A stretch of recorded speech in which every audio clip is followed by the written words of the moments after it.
English edition February 2023ರಲ್ಲಿ ಶ್ರೀ ಕೃಷ್ಣ ಅವರನ್ನು ಬಿಡುಗಡೆ ಮಾಡಿದರು. 24ರಲ್ಲಿ ಬೆಂಗಳೂರಿನಲ್ಲಿ ಗಾಂಧಿ ಭವನದಲ್ಲಿ ನಮ್ಮ ಸುಪ್ರೀಂ ಕೋರ್ಟ್ನ ನಿವೃತ್ತ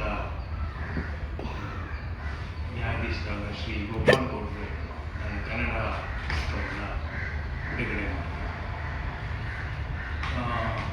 ಇವತ್ತು ಈ ವಿಷಯ ಚರ್ಚೆಗೆ ಬಂದಿರೋದಕ್ಕೆ ಮುಖ್ಯವಾದ ಕಾರಣ ಏನಪ್ಪ ಅಂತಂದರೆ, ನಮ್ಮ ದೇಶದಲ್ಲಿ ಇರುವ ನೀರಿನ ಲಭ್ಯತೆಯ ಬಗ್ಗೆ ಸಾಕಷ್ಟು ಅಧ್ಯಯನಗಳು ನಡೆದಿದ್ದಾವೆ.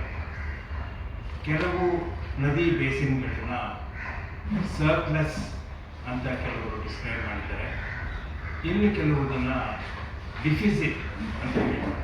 ಅಂದರೆ ಯಾವ ನದಿಯ ತೀರದಲ್ಲಿ ಹೆಚ್ಚು ಬೇಡಿಕೆ ಇದೆ ಆದರೆ ನೀರಿನ ಲಭ್ಯತೆ ಕಮ್ಮಿ ಇದೆ ಅಂಥದ್ದನ್ನು ಡಿಫಿಸಿಟ್ ರಿವರ್ ಬೇಸಿನ್ಸ್ ಅಂತ ಹೇಳ್ತಾರೆ. ಅದರಲ್ಲಿ ಕಾವೇರಿ ನದಿಯೂ ಸಹ ಒಂದು ಡಿಫಿಸಿಟ್ ಬೇಸಿನ್. ನಮ್ಮ ಕಾವೇರಿ ವಾಟರ್ ಡಿಸ್ಪ್ಯೂಟ್ಸ್ ಟ್ರೈಬ್ಯುನಲ್ ಮುಂದೆ ಕರ್ನಾಟಕ, ತಮಿಳುನಾಡು, ಕೇರಳ ಮತ್ತು ಪಾಂಡಿಚೇರಿ ಇವರ ಕೊಟ್ಟು ಮಾಹಿತಿಯನ್ನು ನೋಡ್ತೀವಿ ಅಂತಂದರೆ ನಮ್ಮ ಒಟ್ಟು ಬೇಡಿಕೆ 1141 TMC. ಆದರೆ ನಮಗೆ ಕೃಷಿಗೆ ಲಭ್ಯ ಇರುವಂತಹ ನೀರು ಕೇವಲ 726 TMC. ಅಂದರೆ 2ರಷ್ಟು ಹೆಚ್ಚು ಬೇಡಿಕೆ ಇದೆ, ಆದರೆ ಲಭ್ಯತೆ ಮಾತ್ರ ನಮಗೆ ಬಹಳ ಕಮ್ಮಿ ಇದೆ. ಆದರೆ ಈಗ ಇದ್ದಕ್ಕಿದ್ದಾಗೆ ನಾವೀಗ ಒಂದು ಕ್ರೈಸಿಸ್ ಸಿಚುವೇಶನ್ಗೆ ನಾವು ಬಂದಿದ್ದೀವಿ.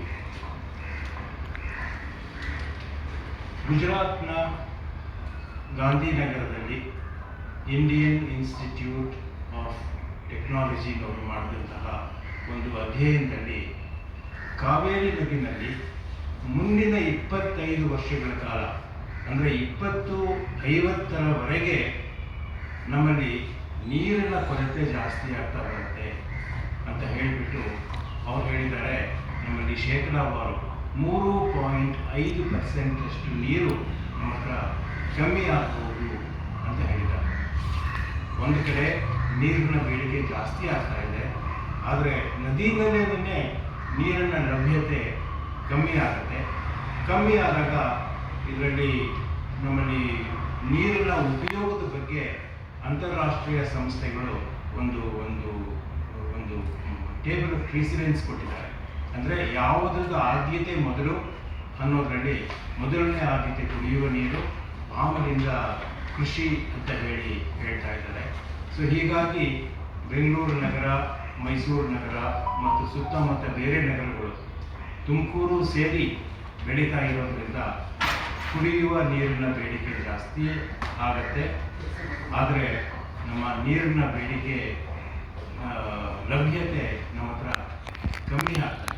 ಮಾತಿಗೆ ತಕ್ಕಂತೆ ಸುಪ್ರೀಂ ಕೋರ್ಟ್ ಫೆಬ್ರವರಿ 2018ರಲ್ಲಿ ಒಂದು ತೀರ್ಪನ್ನು ಕೊಟ್ಟು ಕರ್ನಾಟಕ ಎಷ್ಟು ನೀರನ್ನು ತಮಿಳುನಾಡಿಗೆ ಹರಿಸಬೇಕು ಅಂತ ಹೇಳಿ ಅದಕ್ಕೆ ನಮಗೆ 177.25 TMC ನೀರನ್ನು ಪ್ರತಿ ವಾರ, ಪ್ರತಿ ತಿಂಗಳು ಇಷ್ಟಿಷ್ಟು ನೀರನ್ನು ಹರಿಸಬೇಕು ಅಂತ ಹೇಳ್ತಾ ಇದ್ದಾರೆ.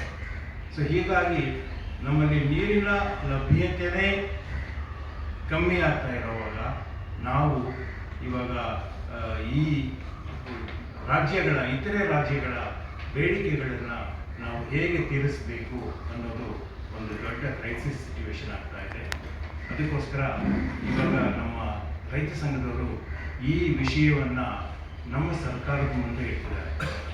ನಮ್ಮ ಸರ್ಕಾರದ ಮುಂದೆ ಯಾತಕ್ಕೆ ಇಡ್ತಾ ಇದ್ದಾರೆ ಅಂತಂದರೆ, ನಮ್ಮ ಚರಿತ್ರೆಯನ್ನು ನೋಡಿದ್ರೆ ಇದೇ ವಿಷಯ ಸುಪ್ರೀಂ ಕೋರ್ಟ್ ಮುಂದೆ ಹೋದಾಗ ನಮ್ಮ ಸರ್ಕಾರ, ಅಂದರೆ ಕರ್ನಾಟಕ ಸರ್ಕಾರ ಸುಪ್ರೀಂ ಕೋರ್ಟ್ ಮುಂದೆ ಮಂಡಿಸಿದ ವಾದ ಏನಪ್ಪ ಅಂತಂದರೆ, ಹಿಂದೆ ಬ್ರಿಟಿಷರ ಕಾಲದಲ್ಲಿ ಆದಂತಹ ಈ 2 ಒಪ್ಪಂದಗಳು, ಅಂದರೆ 1897ರ ಒಪ್ಪಂದ ಮತ್ತು 1924ನೇ ಒಪ್ಪಂದ ನಮ್ಮ ಸರ್ಕಾರದ ಮೇಲೆ ಬ್ರಿಟಿಷ್ನವರು ಹೇರಿದಂತಹ ಒಪ್ಪಂದಗಳು.